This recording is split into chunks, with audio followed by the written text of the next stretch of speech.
What's up and welcome to KplusGaming Corner, and in this Remnant 2 video, we're looking at the Summoner archetype to see what kind of build we can put together that maximizes our minions and can carry us through apocalypse level difficulty. With this build, we'll have a small army at our disposal that does high damage and is a blast to play. Without wasting any time and getting right into it, starting with the archetype classes, we're going with the Summoner as mentioned, and for our secondary, we're using the Engineer class. Our prime perk is going to be Ruthless, which states whenever we deal damage to any of our minions, we enrage them, which means they'll gain 20% attack speed and 50% increased damage and movement speed, which is pretty crazy. This lasts for 40 seconds, so basically whenever you want to give your flyers or reavers a boost, simply shoot them just a little bit. You don't want to do too much damage and then watch them get to work. The minions you choose come down to personal preference. I think all three selections can be really useful depending on the situation. Most of the time I go with the flyers for this build, but switch it up to the reaver every once in a while, so like I said, it's really up to you.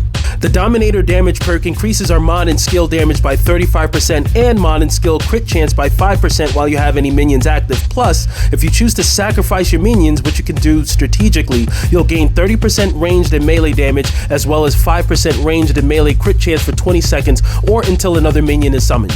On top of that, whenever you heal yourself with a relic, you're also healing your minions and you're increasing their damage dealt and crit chance both by 15% for 30 seconds, which is really good. The Engineer class is going to be a great complement to our Summoner since your turrets also count as summons, plus the Metalworker damage perk is giving us 50% more skill damage and 10% more skill crit chance, and since our minion damage counts as skill damage, we're making them much more devastating and capable of clearing enemies all by themselves on the battlefield.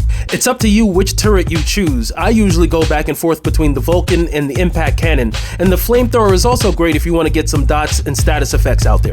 Switching over to our amulet, I'm using the Soul Anchor, which states that summoning increases all damage dealt by 20% and this lasts for 30 seconds. And what's great about this is that damage buff timer resets every time you summon, and with our weapon mods, which I'll get to shortly, we're going to be summoning all the time, so we'll have this buff up pretty much consistently without much issue.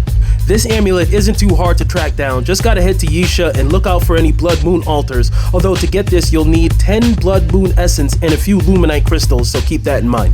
The Ankh of Power would be a good alternative if you don't have the Soul Anchor. This one gives a nice 15% increase to all damage, so that would include your summons, and this doubles to 30% whenever you heal yourself with a relic.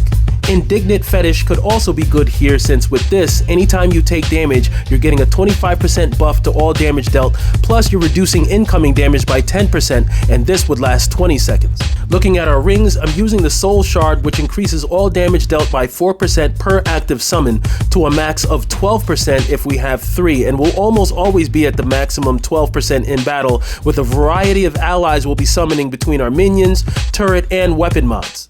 We have the Shard Banded Ring for a 12% increase to mod damage, Stone of Balance for another 7% increase to all damage, and then I'm running with the Power Complex, which is increasing all damage by up to 15%, this being reset whenever we dodge or roll, and then the timer restarts, and after 15 seconds you're back up to 15% extra damage. Some other rings you could consider would be either the Soul Link or Soul Guard. Both would give you some nice defense if you needed it, and being on Apocalypse, there's never any shame in adding some more defense. You could also look at the Offering Stone, which states whenever you're dealing range damage, you can stack up to 15% increase to all damage for a short time, and killing enemies would extend the buff duration by 10 seconds. For the weapons, this is flexible, although you'll want to equip weapons where you can insert your choice of mods. I'm using my trusty Black Maw at the moment for my primary weapon, and then I have the Root Lash mod, which counts as a summon, so is eligible for all the summon perks, and as mentioned, can activate the Soul Anchor amulet buff when you activate the mod. What's good about Root Lash that makes it better than when we had this in the original Remnant from the Ashes, instead of it spawning and staying at whatever location you launch it to, this time they're capable of moving around with enemies, so it becomes a shoot and forget kind of thing while you let them get busy, plus they lifesteal, which is also great. I have on the Kill Switch Mutator for more AoE damage whenever we swap to this weapon, but that one's up to you. I'm always doing my best to make room for this Mutator whenever I can. The handgun's also flexible. Again, you'll want to go with something where you can have your choice of mods, and for this one, I'm going with the Bat Familiar, which also counts as a summon. He'll attack enemies and does impressive damage for the time he's available, and then I have the Harmonizer Mutator, which increases the Familiar's damage by another 20%. Some other mods you could also go with that would also count as summons would be the Space Crabs, which I like using on occasion, definitely a fan of the Space Crabs, and also the Fargazer, which does good dot damage, and as mentioned, this would also count as a summon and would count towards the Soul Anchor Amulet and Soul Shard Ring.